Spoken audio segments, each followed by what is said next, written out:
দিনাজপুরের কাহারোলে খাল কাটা কর্মসূচির উদ্বোধন করবেন প্রধানমন্ত্রী। কৃষক সহ আর্থসামাজিক ক্ষেত্রে ইতিবাচক পরিবর্তনের আশা পানি সম্পদ মন্ত্রীর। সারা বাংলাদেশে অ্যাট এ টাইম একই দিনে আমাদের মাননীয় মন্ত্রী প্রতিমন্ত্রী সাহেবরা সব জায়গায় উদ্বোধন করবেন।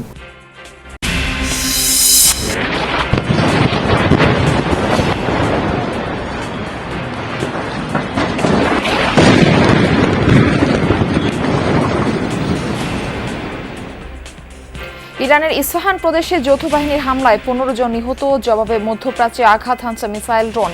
ভয়ঙ্কর হামলা সত্ত্বেও তেহরান ছাড়তে নারাজ বাসিন্দারা। দূরপাল্লার বাস ও গণপরিবহনে জ্বালানি তেলের রেশনিং ব্যবস্থা উঠানো হয়নি এখনো। ডিজেল সংকটে দুশ্চিন্তায় মেহেরপুরের কৃষক। লাগবে 10 লিটার তেল, আমি বললাম 5 লিটার তেল, আমার তো আবাদ হবে না, আমার আবাদ নষ্ট হয়ে যাবে। মাঝে মাঝে তেল পাওয়া যাইছি না, এরকম মানুষ একটু আতঙ্কের ভিতর আছে। পদ্মা ব্যাংক বাঁচিয়ে রাখতে সরকারের সব উদ্যোগই ব্যর্থ। অবসান অথবা একীভূতকরণের বিষয়ে দ্রুত সিদ্ধান্ত নেওয়ার পরামর্শ বিশ্লেষকদের। বাংলাদেশ পাকিস্তান সিরিজ নির্ধারণী ওয়ানডে আজ। পুরো দল বিশ্রামে থাকলে অনুশীলন করেছেন রানে ফিরতে মরিয়া নাজমুল শান্ত।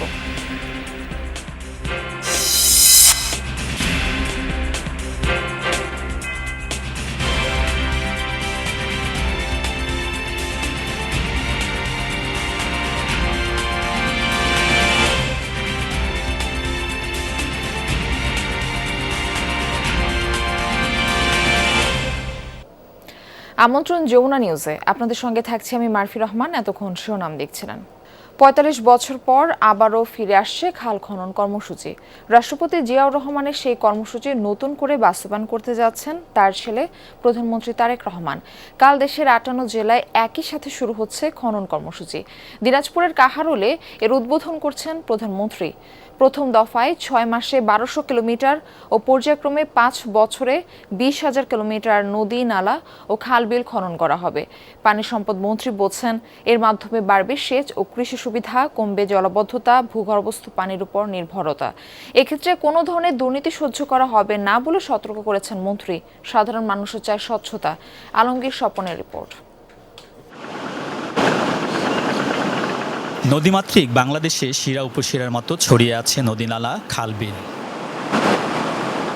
প্রকৃতির এই অপার সম্পদ কাজে লাগিয়ে কৃষিভিত্তিক স্বনির্ভর বাংলাদেশ গড়তে ১৯৭৭ সালে রাষ্ট্রপতি জিয়াউর রহমান খাল খনন কর্মসূচি পরিচালিত করেছিলেন। ৩,৬৩৬ কিলোমিটার খাল খনন করে সেচ ব্যবস্থার সম্প্রসারণ, বন্যা নিয়ন্ত্রণ ও জলাবদ্ধতা দূরীকরণে রেখেছিলেন বড় ভূমিকা। যেই সফল কর্মসূচিতে ছাত্রাবস্থায় অংশ নিয়েছিলেন বর্তমান পানি সম্পদ মন্ত্রীও। সেই সময়ে আমরা এদেশের মানুষ অনেক সুবিধা পেয়েছি এবং জনগণ উপকৃত হয়েছে। আমাদের বয়সও ছিল তখন কম। আমরা প্রেসিডেন্ট জিয়ার নেতৃত্বে যখন স্কুলে পড়ি তখন খাল খনন কর্মসূচিতে অংশগ্রহণ করেছি। কিন্তু সেই সফল কর্মসূচি কতটা এগিয়ে নিতে পেরেছে পরবর্তী সরকারগুলো? কেননা দখলে দূষণে এরই মধ্যে হারিয়ে গেছে দেশের অনেক নদী, নালা, খালবিল। আগে কিন্তু পানি উঠছে না, এখন আর যাই ৪-৫ বছর পানি উঠে। অনেক কষ্ট করি তো আমরা, পানি কাজে উঠলে বন্যার পানিতে সব তলায় যায়। জলাবদ্ধ আমরা সবাই আটকা থাকি, আমাদের খুবই সমস্যা। রাজধানীর মোহাম্মদপুরের রামচন্দ্রপুর খালের বাসিন্দাদের মতো সারা দেশের নদী, খালবিলের কতটা জীর্ণদশা জানালেন পানি সম্পদ মন্ত্রী। খালের মধ্যে পলি জমে আছে, বর্জ্য জমে আছে, খাল ভরাট হয়ে গেছে, খালের মধ্যে দোকানপাট গড়ে উঠেছে, বাড়িঘর গড়ে উঠেছে এবং অনেক জায়গায় শিল্প কলকারখানার পাশে সেখানে বর্জ্য আসছে। সবকিছু মিলে খালের সুবিধা যেটা পাওয়ার দেশবাসী আমরা ওটা পাচ্ছি না। এই বাস্তবতায় নির্বাচনী প্রতিশ্রুতির অংশ হিসেবে আবারও খাল খনন কর্মসূচির উদ্যোগ তারেক রহমানের নেতৃত্বাধীন বিএনপি সরকারের। বাবার রেখে যাওয়া স্বপ্ন বাস্তবায়নে দীর্ঘ প্রায় ৪৫ বছর পর নতুন প্রেক্ষাপটে আবারও সেই কার্যক্রম শুরু করছেন ছেলে। ১৬ মার্চ সোমবার প্রধানমন্ত্রী হিসেবে খনন কর্মসূচির উদ্বোধন করবেন দিনাজপুরের কাহারোলে। প্রথম দফায় ১৮০ দিনের কর্মসূচি হিসেবে ১২০০ কিলোমিটার খাল খনন করা হবে। পর্যায়ক্রমে ৫ বছরে হবে ২০,০০০ কিলোমিটার। মাননীয় প্রধানমন্ত্রী উদ্বোধন করবেন ১৬ তারিখে। সারা বাংলাদেশে অ্যাট এ টাইম একই দিনে আমাদের মাননীয় মন্ত্রী প্রতিমন্ত্রী সাহেবরা সব জায়গায় উদ্বোধন করবেন। ৫৪টা জেলা নির্ধারণ করেছি। কোনোভাবেই দুর্নীতিকে আমরা এখানে যেন হতে না পারে সেই দিকে আমাদের বিশেষ নজর থাকবে এবং এটার ব্যাপারে আমরা খুব সতর্ক আছি। নতুন করে খাল খনন কর্মসূচিকে ইতিবাচক হিসেবে দেখছেন সাধারণ মানুষ। যদি খনন করে ঠিক মতন তা পানিটা ঠিক মতন যাইতে হবে, আমাদের চলাফেরার জন্য ভালো হবে। এখন এখানে মনে করেন যে নিচে একটু খনন করলে পারে, তাহলে পারে মনে করেন যে আরো একটু সুবিধা পানি ডুবুর উঠবে না, এটা করলেই ভালো হয়। সাধারণ মানুষের দাবি, খনন কার্যক্রমের প্রকৃত সুফল পেতে চান তারা, এর জন্য চান নিয়মিত তদারকি। আলমগীর স্বপন, যমুনা নিউজ, ঢাকা। ইরান জুড়ে অব্যাহত যুক্তরাষ্ট্র ইসরায়েল যৌথ বাহিনীর তাণ্ডব। ইস্পাহান প্রদেশে মিসাইল হামলায় নিহত হয়েছে কমপক্ষে 15 জন। শাহিনশাহ শহরে আইআরজিসির হেডকোয়ার্টার্সের সিরিজ বিস্ফোরণে খবর পাওয়া গেছে, তবে হতাহতের বিষয়ে কিছু জানা যায়নি। হামলা হয়েছে আরও বেশ কয়েকটি শহরে। আইআরজিসির 2 সিনিয়র কমান্ডকে হত্যার দাবি করেছে তেল আবিব। পাল্টা জবাব দিয়ে যাচ্ছে ইরানও। কুয়েত বিমানবন্দরে হামলা চালিয়ে ধ্বংস করেছে রাডার সিস্টেম। ইরাকের ইরবিলে টার্গেট করা হয়েছে একটি তেল শোধনাগার। সৌদি আরব, ইরাক, বাহরাইন, জর্ডান ও সংযুক্ত আরব আমিরাতেও ড্রোন মিসাইল ছুড়েছে তেহরান। একাধিক ড্রোন ভূপাতিতের দাবি করেছে রিয়াদ। ইসরায়েলের নেস জিওনা শহরে ইরানের হামলায় ক্ষয়ক্ষতির ফুটেজ প্রকাশ করা হয়েছে, হতাহতের খবর পাওয়া যায়নি।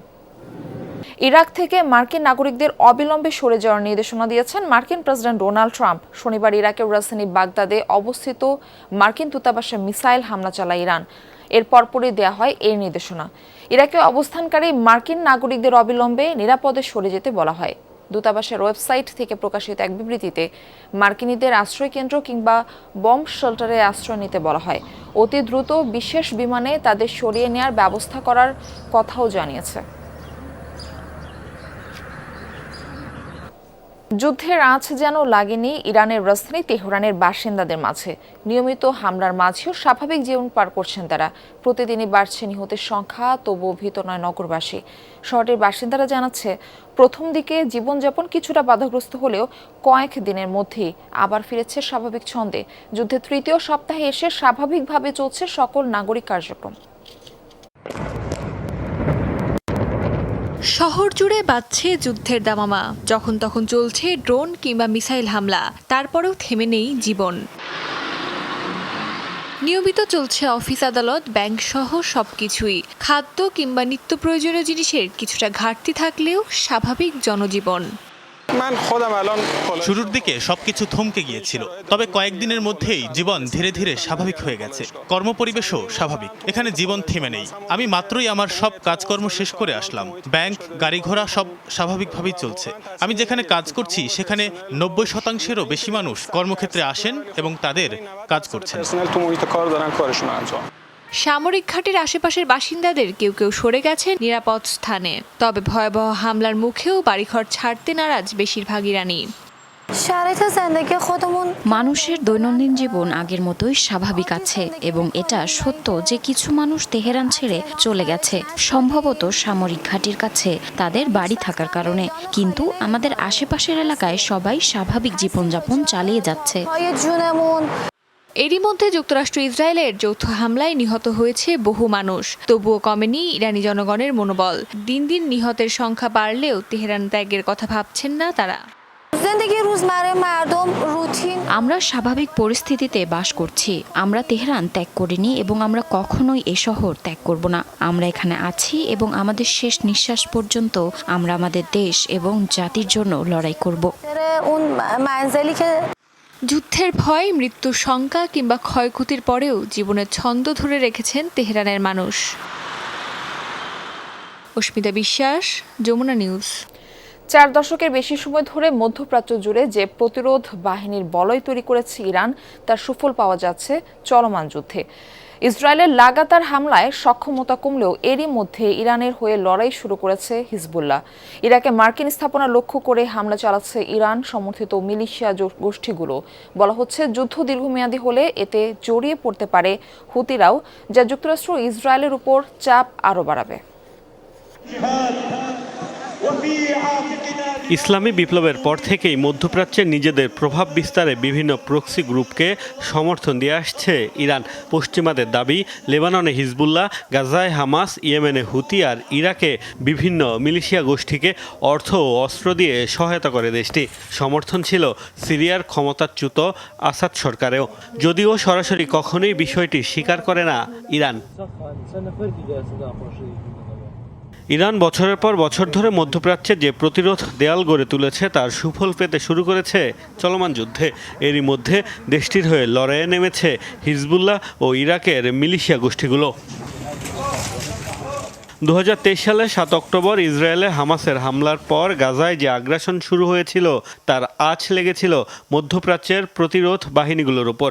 লেবানন জুড়ে ব্যাপক তাণ্ডব চালায় তেল আবিব। হত্যা করা হয় হিজবুল্লাহর শীর্ষ নেতাদের। ইয়েমেনের হুতিকেও বানানো হয় লক্ষ্য। ব্যাপক হামলা চালানো হয় সিরিয়া ও ইরাকেও। তবে এসব হামলাতেও যে দমে যায়নি গোষ্ঠীগুলো তার প্রমাণ মিলছে এই যুদ্ধে। গত ৪৫ বছর ধরে গড়ে উঠেছে এই প্রতিরোধ বলয়। তাদের কাজ মূলত ইরানি শাসন ব্যবস্থাকে শক্তিশালী করা। সিরিয়ায় আসাদের পতন, লেবাননের নাসরাল্লাহকে হারানোর পর ইরানের প্রতিরোধ অক্ষ দুর্বল হয়েছে। তবে এটি পুরোপুরি ধ্বংসও হয়নি, বিলুপ্তও হয়নি। বলা হচ্ছে ইরান সমর্থিত গোষ্ঠীগুলোর মধ্যে সবচেয়ে শক্তিশালী এখন হুতি। লোহিত সাগর ও এডেন উপসাগরে জাহাজ চলাচলে বাধা দেওয়ার পাশাপাশি 2000 মাইল দূরে অবস্থিত ইসরায়েলি ভূখণ্ডেও হামলার সক্ষমতা রয়েছে তাদের। আর তাই হুতি যুদ্ধে নামলে কৌশলগত সুবিধা পাবে ইরান। হুতি হরমুজ প্রণালীতে প্রভাব ফেলতে পারে, বাণিজ্যিক জাহাজ চলাচলে বিঘ্ন ঘটাতে পারে, এমনকি ইসরায়েলকে লক্ষ্য করে ক্ষেপণাস্ত্রও ছুটতে পারে। এই যুদ্ধের পরিণতি বদলে দিতে না পারলেও তারা কোনো না কোনোভাবে কার্যকর ভূমিকা রাখতে সক্ষম।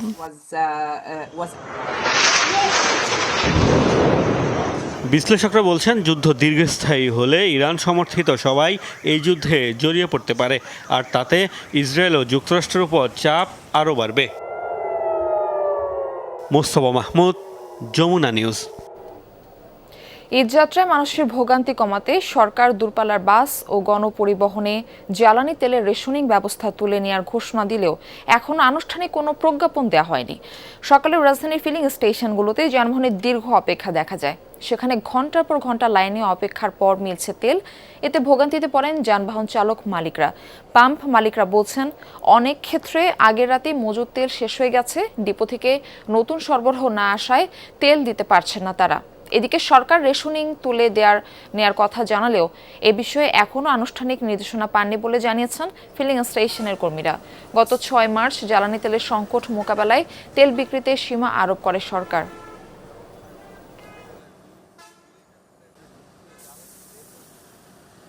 স্বাভাবিক তো হওয়ার কোনো লক্ষণ দেখা যায় না।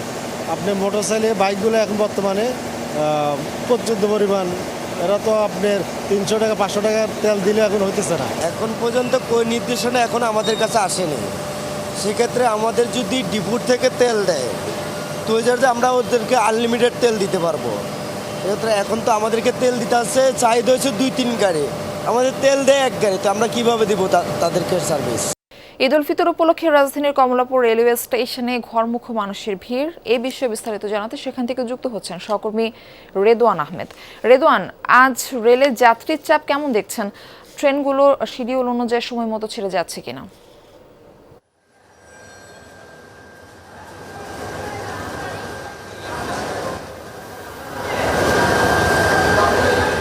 যাত্রীরা কিন্তু স্বাচ্ছন্দ্যে এই পরিবহনে যাত্রা করতে পারেন এবং দীর্ঘ পথের যাত্রা কিন্তু ট্রেনের ভ্রমণেই তারা স্বাচ্ছন্দ্য বোধ করেন এবং বরাবরের মতনই কিন্তু ঈদযাত্রার প্রথম দিকেই ট্রেন স্টেশনগুলোতে যে ভিড়গুলো লক্ষ্য করা যায় সেই স্বাভাবিক ভিড়গুলো কিন্তু রয়েছে রাজধানীর কমলাপুর রেলওয়ে স্টেশনে। এবং সকাল থেকেই এখন পর্যন্ত প্রায় 7টি রুটে 7টি ট্রেন ছেড়ে গেছে এবং এখন পর্যন্ত আজকে সারাদিনের যে শিডিউল সেই শিডিউল অনুযায়ী বিকেল 3টা পর্যন্ত কিন্তু 30টি ট্রেন ছেড়ে যাওয়ার কথা রয়েছে। এর মধ্যে আন্তনগর এবং কমিউটার ট্রেনও রয়েছে। সকাল থেকে দূরপাল্লার 2টি ট্রেন অর্থাৎ মহুয়া এক্সপ্রেস এবং কমিউটার কর্ণফুলী, এই 2টি ট্রেন কিন্তু ইতিমধ্যে ছেড়ে গেছে এবং একটিতেও কিন্তু একটি ট্রেন কিছুটা ডিলে হলেও আরেকটি একদম নির্ধারিত সময় ছেড়ে গেছে। সুতরাং বলা যায় যে এখন পর্যন্ত যাত্রীদের যে বাড়তি চাপ ঈদের আগে পর্যন্ত, কেননা অনেকেই তাদের পরিবারের সদস্যদের কিন্তু আগে ভাগে পাঠিয়ে দেওয়ার যে পরিকল্পনা, সেটিও আমরা যাত্রীদের সাথে কথা বলে শুনছিলাম। কেননা এখনো সরকারি ছুটি কিংবা সেই অফিসিয়ালি যে সরকারি ছুটি সেটি কিন্তু এখন পর্যন্ত দেওয়া হয়নি। সুতরাং যারা শেষ মুহূর্ত পর্যন্ত এই যে অফিস করবেন তারা কিন্তু এখনো বাড়ি ফিরতে শুরু করেনি। তবে পরিবারের সদস্যরা অনেকেই যারা আগে ভাগে স্কুল কলেজ ভার্সিটির বন্ধ দিয়ে দেওয়া হয়েছে এবং তারা কিন্তু ইতিমধ্যে বাড়ি ফেরা শুরু করেছেন। এবং এছাড়া যদি বলতে চাই যে সকাল থেকে আমরা দেখেছি যে যাত্রীদের একটি বাড়তি চাপ ছিল স্টেশন জুড়েই, যেহেতু একেবারে ঈদের সময় ঘনিয়ে আসছে, এবং পাশাপাশি যাত্রীদের সাথে কথা বলে আমরা বেশ কয়েকটি অভিযোগও শুনছিলাম যে যারা স্টেশনে এসে টিকিট কাটছেন তাদের কাছ থেকে কিন্তু একটি টিকিটের বদলে কিন্তু বেশ কয়েকটি একাধিক টিকিটের ভাড়া বেশি নেওয়া হচ্ছে বলে অভিযোগ করছেন। তবে সেক্ষেত্রে স্টেশন ম্যানেজারের কাছে কিন্তু এখন আমরা জানতে পারিনি যে কেন এইরকম একটি টিকিটের নেয়ার কথা থাকলেও কিন্তু বেশ কয়েকটি টিকিট একজনকেই বিক্রি করা হচ্ছে। এবং যারা অনলাইনে টিকিট করেছেন তারাও কিন্তু আমাদেরকে কয়েকটি অভিযোগ জানিয়েছেন যে টিকিটটি অনলাইনে ওপেন হওয়া মাত্রই কিন্তু একেবারেই তারা সেই টিকিটটি পাচ্ছেন না এবং শেষ হয়ে যাচ্ছে, যার কারণে বাড়তি টাকা দিয়ে বাইরে থেকে টিকিট সংগ্রহ করতে হচ্ছে। এবং এই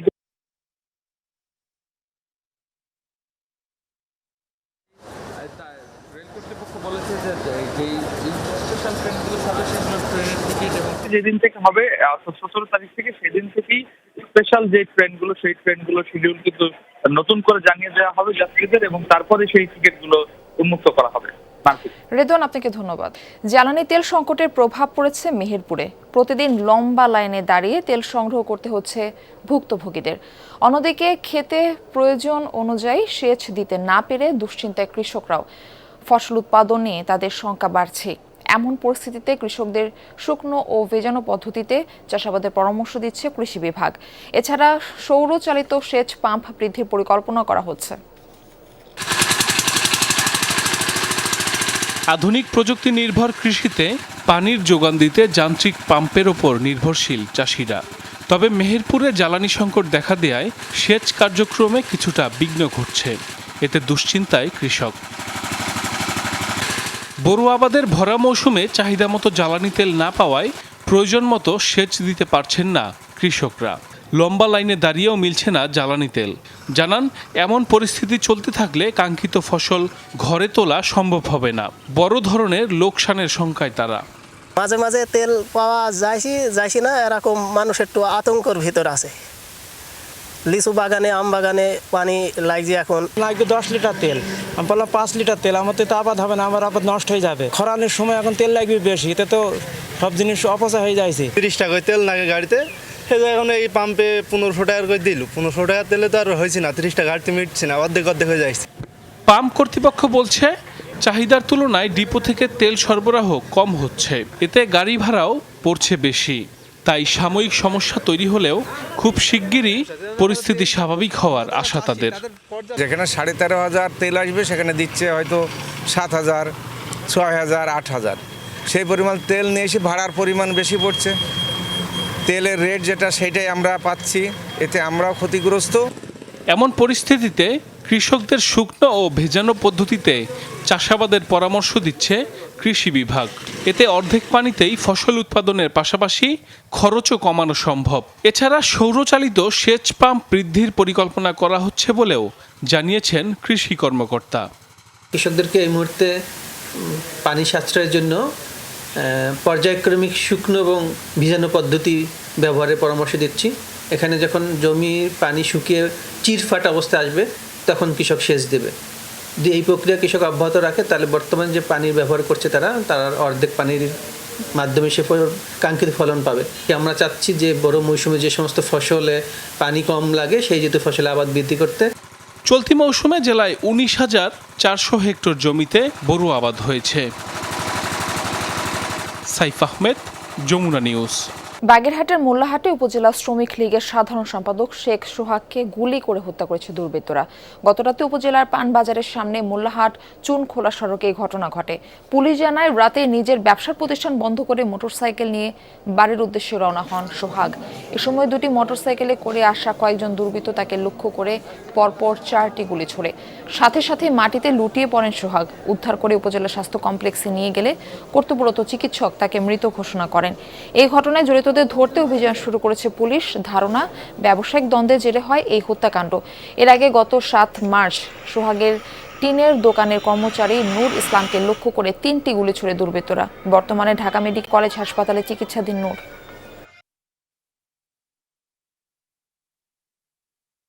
ত্রয়োদশ জাতীয় সংসদের প্রথম অধিবেশন চলবে 30 এপ্রিল পর্যন্ত। তার আগে ঈদের ছুটির কারণে আজ মুলতবি করা হবে অধিবেশন। আবারও শুরু হবে 29 মার্চ। শনিবার জাতীয় সংসদে অনুষ্ঠিত কার্য উপদেষ্টা কমিটির প্রথম বৈঠকে এসব সিদ্ধান্ত নেওয়া হয়।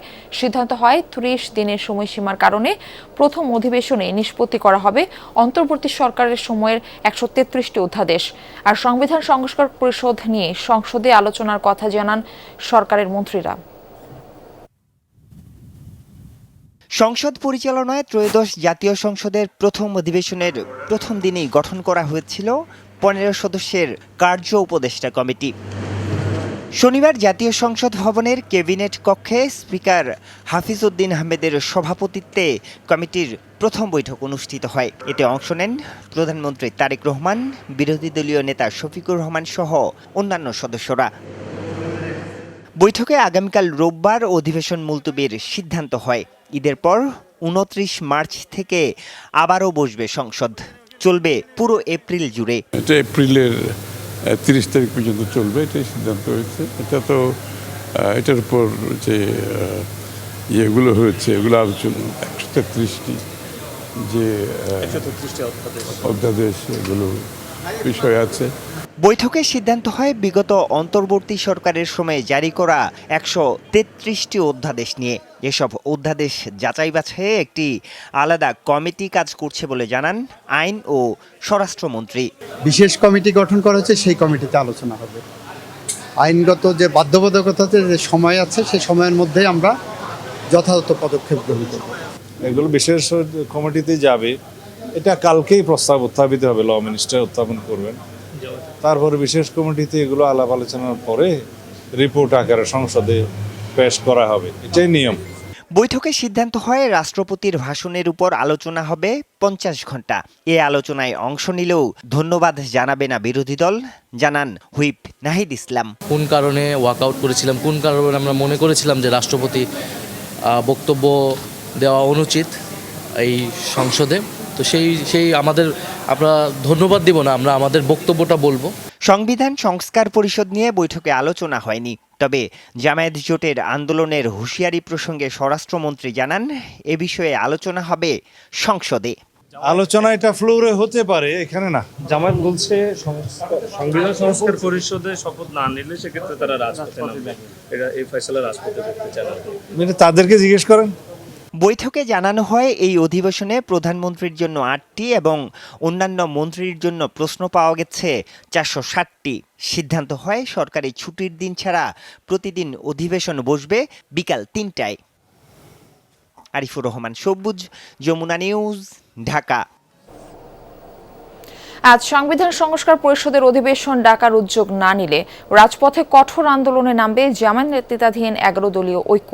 একথা জানিয়েছেন জোটের লিয়াজো কমিটির সমন্বয়ক হামিদুর রহমান আজাদ। তার অভিযোগ, কথা দিয়ে কথা রাখেনি বিএনপি, তাই জাতির সাথে প্রতারণার জবাব দিতে হবে তাদের। এছাড়া আজ রাষ্ট্রপতির ভাষণের উপর সাধারণ আলোচনায় বিরোধী দলীয় এমপিরা অংশগ্রহণ করবেন না বলেও জানান তিনি। সরকারের জন্য আগামী দিনটি শেষ দিন সংসদ অধিবেশন ডাকার জুলাই সনদে যেভাবে বলা আছে, অবিলম্বে যেন সরকার এই ব্যবস্থাটা নেন, অধিবেশন ডাকার ব্যবস্থা নেন। যদি না নেন তাহলে আমরা স্পষ্ট বলতে চাই, জাতির কাছে আপনারা ক্ষমা পাবেন না। দেশের প্রায় 6000 উপাসনালয়ের ধর্মীয় নেতৃবৃন্দকে মাসিক ভাতা দেওয়ার কার্যক্রম শুরু করেছেন প্রধানমন্ত্রী তারেক রহমান। পাইলট প্রকল্প উদ্বোধনের পর তিনি বলেন, নাগরিকদের অর্থনৈতিকভাবে স্বাবলম্বী করতেই চালু হচ্ছে এসব সেবা। জানান, ভোটের কালে নখ থেকে মোছার আগে প্রতিশ্রুতি বাস্তবায়ন শুরু করেছে সরকার। সম্মানী গ্রহণ করছেন হুসাইন আহমেদ আব্দুল্লাহ ইমাম। এরপর আসবেন দায়িত্ব নেয়ার 1 মাসের মধ্যে এবার ইমাম, মুয়াজ্জিন, পুরোহিত, বিহারের অধ্যক্ষ ও যাজকদের জন্য মাসিক ভাতার ব্যবস্থা করেছে সরকার। সকালে রাজধানীর ওসমানী মিলনায়তনে পরীক্ষামূলক এই কার্যক্রমের উদ্বোধন করেন প্রধানমন্ত্রী তারেক রহমান। মেমোরিয়াল কমপ্লেক্স এরপরেই মোবাইল ব্যাংকিংয়ের মাধ্যমে ভাতা পৌঁছে যায় ধর্মীয় নেতৃবৃন্দের কাছে। সরকারি সহযোগিতা পেয়ে আবেগ আপ্লুত তারা। এ সম্মান শুধু আমার নিজের জন্যই নয়, এ সম্মান সমগ্র ইমামদের জন্যই বয়ে আনবে। আমি অত্যন্ত আনন্দিত। বর্তমান সরকারের এ ধরনের ভাতা প্রদান কার্যক্রম মাননীয় প্রধানমন্ত্রী যুগান্তকারী সিদ্ধান্ত সরকারি ভাতা প্রদান কার্যক্রম সত্যি প্রশংসনীয়। পাইলট প্রকল্পে ভাতা পান 4,908টি মসজিদের ইমাম, মুয়াজ্জিন ও খাদেম। একই সাথে 990টি মন্দিরের পুরোহিত, সেবায়েত, 144টি বৌদ্ধ মন্দিরের অধ্যক্ষ, উপাধ্যক্ষ। এই প্রকল্পের আওতায় প্রতিটি মসজিদের জন্য 10,000 টাকা নির্ধারণ করা হয়েছে। এর মধ্যে থেকে ইমাম 5,000, মুয়াজ্জিন 3,000 ও খাদেম 2,000 টাকা করে পাবেন। বাকি উপাসনালয়ের জন্য থাকছে 8,000 টাকা, যা থেকে পুরোহিত বা অধ্যক্ষ 5,000 ও সহকারী পাবেন 3,000 টাকা। এছাড়া ধর্মীয় উৎসবে বোনাস দেওয়া হবে 2,000 টাকা। 396টি গির্জার যাজক সহকারীদের জন্য সম্মানী রাখা হলেও খ্রিস্টান সম্প্রদায়ের ক্যাথলিক ধারার অনুসারী যাজকরা ভাতা নিতে ধর্মীয় বিধিনিষেধের কথা জানান। চার্চের আইন ক্যাথলিকদের ক্যানন ল অনুসারে পুরোহিতদের ব্যক্তিগতভাবে রাষ্ট্রীয় ভাতা গ্রহণের বিষয়ে কিছু বিধিনিষেধ রয়েছে। প্রধানমন্ত্রী তারেক রহমান বলেন, ভোট অমোচনীয় কালি মোছার আগেই প্রতিশ্রুতি বাস্তবায়ন শুরু করেছে সরকার। ভোটের কালি নোট থেকে মোচনের আগেই আমরা আমাদের সকল প্রতিশ্রুতি ধারাবাহিকভাবে বাস্তবায়নের কাজ শুরু করেছি। আগামী 14 এপ্রিল তথা 1 বৈশাখ থেকে আমরা ইনশাল্লাহ ফার্মার্স কার্ড বা কৃষক কার্ডের পাইলট প্রজেক্ট চালু করব। ইনশাল্লাহ আগামী 16 মার্চ দিনাজপুর থেকে শুরু হচ্ছে আমাদের খাল খনন কর্মসূচি। এ সময় দেশে যাতে কেউ বিভেদ সৃষ্টি করতে না পারে সেজন্য সবাইকে সতর্ক থাকার আহ্বান জানান প্রধানমন্ত্রী। প্রতিটি নাগরিকের রাজনৈতিক এবং অর্থনৈতিক ক্ষমতায়ন নিশ্চিত করার মাধ্যমে আমরা আমাদের দেশকে একটি শক্তিশালী ভিত্তির উপরে প্রতিষ্ঠিত করতে চাই, যাতে করে আর কোনো ফ্যাসিবাদ কিংবা তাদের তাবেদার অপশক্তি মানুষের স্বাধীনতা কেড়ে নিতে না পারে। কেউ যেন আমাদের মধ্যে বিভেদ সৃষ্টি করতে না পারে। মুসলমান, হিন্দু, বৌদ্ধ, খ্রিস্টান আমরা সবাই মিলে ইনশাল্লাহ একটি শান্তিময়, শান্তিপূর্ণ বাংলাদেশ গড়ে তুলব একসাথে। তবে যেসব মসজিদ বা ধর্মীয় প্রতিষ্ঠান সরকারি বা দেশি বিদেশি সংস্থার অনুদানপ্রাপ্ত, সেসব সরকারি সুবিধার বাইরে থাকবে। আগামী 4 অর্থ বছরে ধাপে ধাপে দেশের সব ধর্মীয় উপাসনালয়ের দায়িত্বপ্রাপ্ত ব্যক্তিদের এই সম্মানীর আওতায় আনবে সরকার। জীবনের অনেক কঠিন মুহূর্তে। আরিফিন শাকিল, যমুনা নিউজ, ঢাকা। সংবাদের শিরোনামে যেরকমটা জানাচ্ছিলাম, পদ্মা ব্যাংক বাঁচিয়ে রাখতে সরকারের সব উদ্যোগে ব্যর্থ।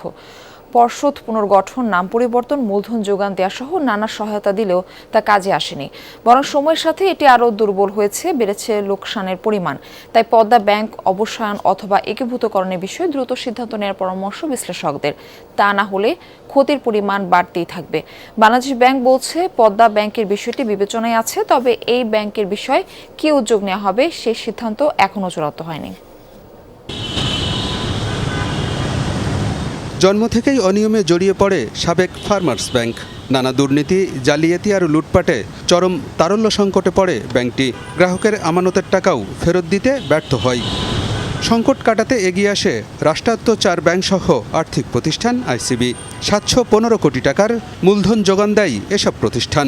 নাম পরিবর্তন করে করা হয় পদ্মা ব্যাংক। এরপরও ঘুরে দাঁড়াতে পারেনি ব্যাংকটি। বর্তমানে এর নিট লোকসানের পরিমাণ 6,000 কোটি টাকার উপরে, যা মোট সম্পদ এবং দায়ের চেয়ে বেশি। ডিসেম্বর শেষে ব্যাংকের মোট আমানতের পরিমাণ ছিল 6,300 কোটি টাকা, আর বিতরণ করা ঋণের পরিমাণ 5,650 কোটি টাকা। এর মধ্যে খেলাপি 5,200 কোটি টাকা, যা বিতরণ করা ঋণের 93%।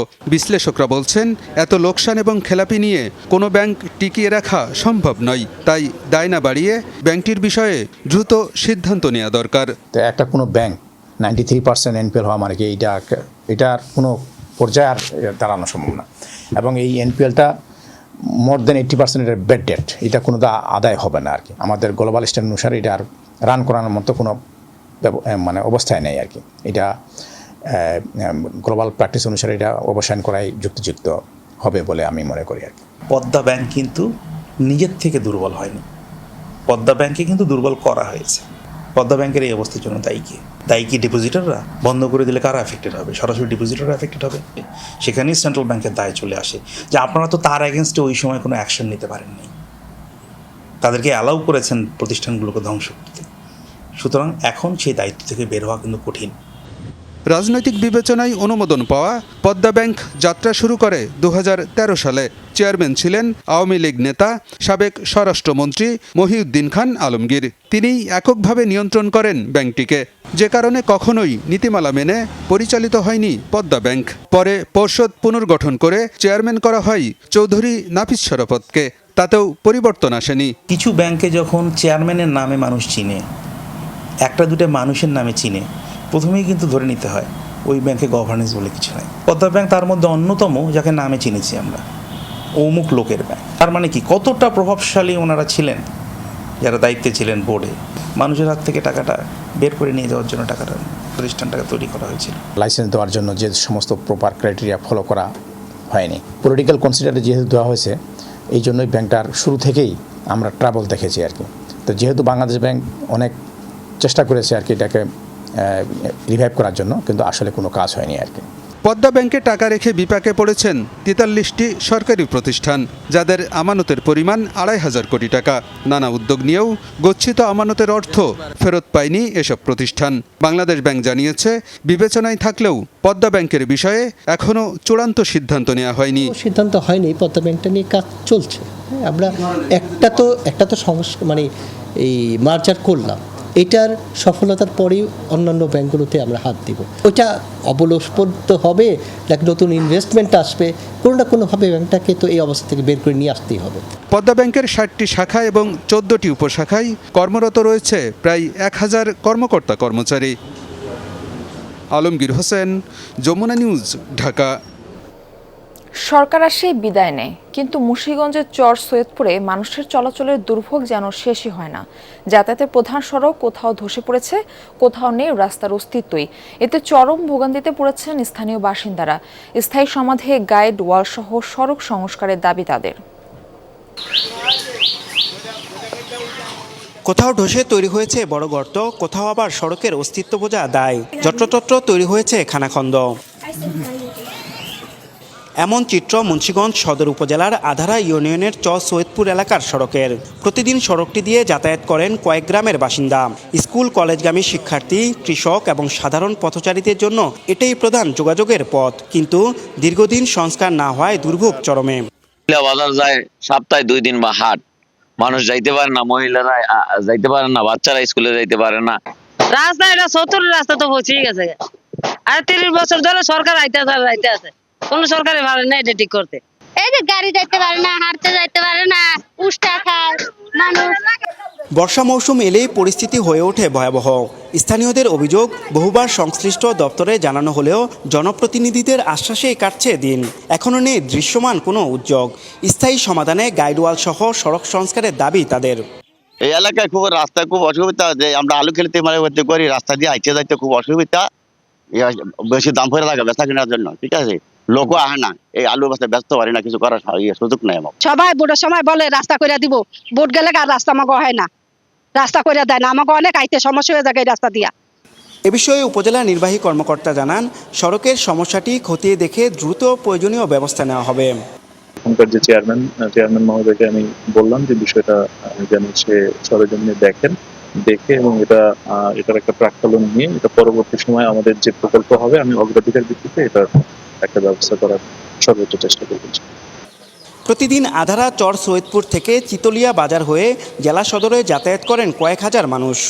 ধসে পড়া এমন করুণ অবস্থা দেখে সহজেই অনুমান করা যায় এই পথে চলাচলে প্রতিদিন প্রান্তিক এই জনগোষ্ঠীকে ঠিক কতটা দুর্ভোগ পোহাতে হয়।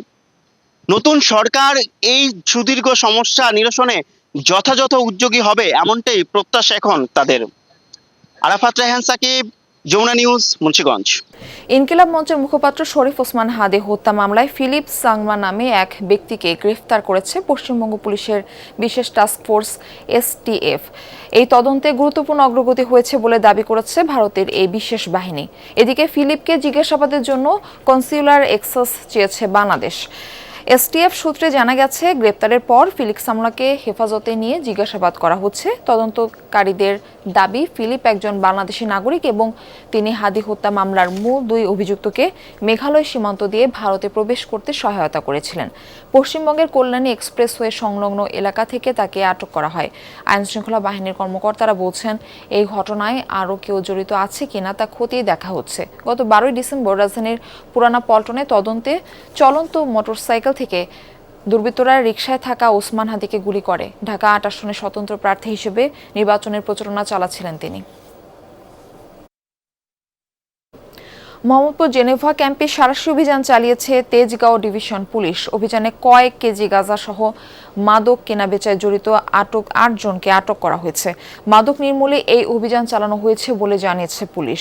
দুপুরে জেনেভা ক্যাম্পে এই অভিযান পরিচালনা করা হয়। তেজগাঁও ডিভিশন পুলিশ জানায়, গোপন সংবাদের ভিত্তিতে ক্যাম্পের বিভিন্ন পয়েন্টে তল্লাশি চালিয়ে এই মাদক উদ্ধার করা হয়।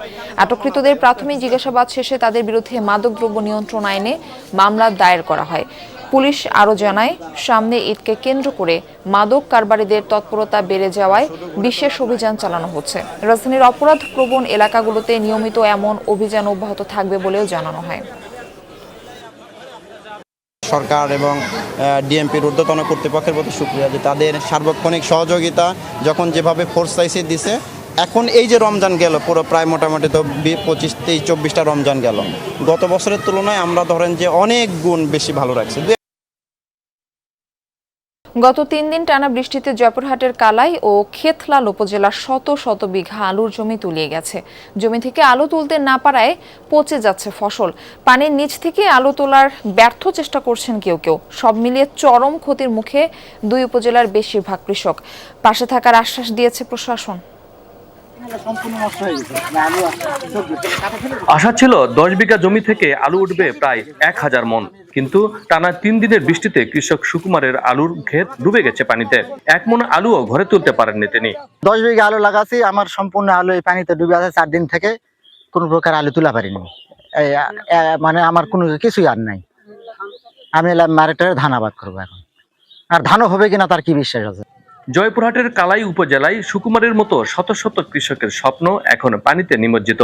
ফসল বাঁচাতে কেউ চড়া মূল্যে শ্রমিক ভাড়া করছেন, কেউ আবার পরিবারের সদস্যদের নিয়ে আলু তোলার চেষ্টা করছেন। 30% আলু এখনো উঠানো হয়নি, শতকরা 30 বা 35%। আলুগুলো এখন পানির নিচে চলে গেছে। 1 বিঘা মাটিতে আমাদের ফলন হতো 120 মন, সেখানে পাচ্ছে 30-40 মন। আর বাদ বাকি আলু পানির নিচে নষ্ট হয়ে যাচ্ছে। পুরাটা জমি আলের উপর দিয়ে পানি, আমরা আলু তুলতে পারতেছি না। স্থানীয়রা বলছেন, আকস্মিক বৃষ্টিতে ডুবে গেছে আলুর মাঠ। দ্রুত পানি নিষ্কাশন না হয় জমিতে পচে যাচ্ছে আলু। বড় ধরনের আর্থিক ক্ষতির মুখে পড়ছেন কৃষকরা। এই মাঠে 300 একর জমি, এই জমির আলু কেউ তুলতে পারতেছি না। এখনো পানির নিচে আলু আছে। বৃষ্টিতে ডুবে যাওয়া জমি আর নালা পরিষ্কারে জেলা প্রশাসকের নেতৃত্বে মাঠে নেমেছেন স্বেচ্ছাসেবকরা। বিভিন্ন আগাছা, কচুরিপানা সবকিছু নিয়ে পরিপূর্ণ ছিল, যার কারণে পানিগুলো সচরাচর বহিত হচ্ছিল না। বিডি ক্লিন জয়পুরহাট থেকে প্রায় অর্ধশতাধিক সদস্যগণ আমরা এখানে এসেছি।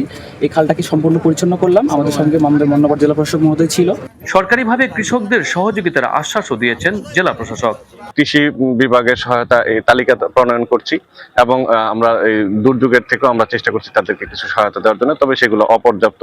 আমরা সরকারকে এই বিষয়টা তুলে ধরবো যেন সরকার সদয় দৃষ্টি হয়ে এই এলাকার কৃষকদের কিছু ক্ষতিপূরণ প্রদান করেন। জয়পুরহাটে চলতি মৌসুমে 39,300 হেক্টর জমিতে আলু চাষ হয়েছে। এর মধ্যে কয়েকশো হেক্টর জমির আলু পানিতে ডুবে গেছে।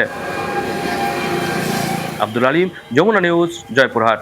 সিরিজ নির্ধারণী তৃতীয় ও শেষ ওয়ানডেতে আজ মুখোমুখি হবে বাংলাদেশ ও পাকিস্তান। মিরপুরে ম্যাচ শুরু হবে দুপুর 2:15টায়। দ্বিতীয় ওয়ানডেতে বড় ব্যবধানে হারের পর শেষ ম্যাচের আগে বিশ্রামে ছিলেন বাংলাদেশের ক্রিকেটাররা। তবে কোচদের নিয়ে একাডেমি মাঠে ঘণ্টাখানেক ব্যাটিং অনুশীলন করেছেন নাজমুল হোসেন শান্ত। একই ফ্রেমে কোচ সালাউদ্দিন, মোহাম্মদ আশরাফুলের সঙ্গী নাজমুল হোসেন শান্ত। প্রথম ওয়ানডেতে 27 আর দ্বিতীয় ওয়ানডেতে 0 রানে ফেরা এই তারকা একাডেমি মাঠে করেছেন ব্যাটিং অনুশীলন। আর সলা পরামর্শের জন্য ছিলেন 3 কোচ। ভুল শোধরাতে দীর্ঘদিনের কোচ সোহেল ইসলামের কাছ থেকেও পেয়েছেন তালিম। ব্যাটিংয়ের চরম ব্যর্থতায় পাকিস্তানের কাছে ধরাশায়ীর পর শেষ ওয়ানডের আগে বিশ্রামেই ছিল বাংলাদেশ দল। তবে শনিবার দুপুর 1:15টার দিকে মিরপুরে আসেন শান্ত। রোববার পাকিস্তানের বিপক্ষে সিরিজ জয়ের মিশনে নামছে টাইগাররা। সেই মিশনে বড় চ্যালেঞ্জ যেন ব্যাটিংয়ের দৈন্য দশা। আগের ম্যাচে এমন হতাশাজনক হারে আত্মবিশ্বাসেও নিশ্চয়ই কিছুটা চিড় ধরেছে। এমন গুরুত্বপূর্ণ ম্যাচে টাইগার একাদশেও রয়েছে এক পরিবর্তনের গুঞ্জন। অপরদিকে বড় ব্যবধানে জয়ের পর শেষ ওয়ানডের আগে আত্মবিশ্বাসের পারদটা নিশ্চয়ই উপরে থাকবে পাকিস্তানের। সিরিজ নির্ধারণী ম্যাচের আগে বিশ্রামে ছিল সফরকারী দলটাও। জিতলেও শেষ ম্যাচে অন্তত এক পরিবর্তন নিয়ে মাঠে নামতে হবে সফরকারীদের। কাঁধে চোট পাওয়ায় শেষ ওয়ানডের একাদশে থাকছেন না হুসেন তালাত। দলে জায়গা পাওয়ার সম্ভাবনা আছে অলরাউন্ডার সাদ মাসুদের। সবশেষ 5টি দ্বিপাক্ষিক সিরিজের 4টিতে পরাজয়। ওয়ানডেতে বাংলাদেশের শোচনীয় অবস্থাটা স্পষ্টই। দ্বিতীয় ওয়ানডেতে পাকিস্তানের কাছে ভরাডুবির পর কিছুটা চাপে রয়েছে মেহেদী মিরাজের দল। তবে সবশেষ উইন্ডিজের বিপক্ষে এই মাঠেই 1-1 সমতায় থাকার পর সিরিজ জয় থেকে সেই অনুপ্রেরণা নিতেই পারে টাইগাররা। 2027 ওয়ানডে বিশ্বকাপে সরাসরি খেলার হিসেব নিকেশ আর র্যাঙ্কিংয়ে ওপরে ওঠার লড়াই। বাংলাদেশ কি পারবে সিরিজটা নিশ্চিত করতে? রোববার সেই উত্তরটা মিলবে হোম অফ ক্রিকেটে। হাসান আল মারুফ, যমুনা স্পোর্টস, মিরপুর শেরেবাংলা জাতীয় ক্রিকেট স্টেডিয়াম, ঢাকা। এই ছিল যমুনা নিউজে। এতক্ষণ সাথে থাকার জন্য ধন্যবাদ সবাইকে।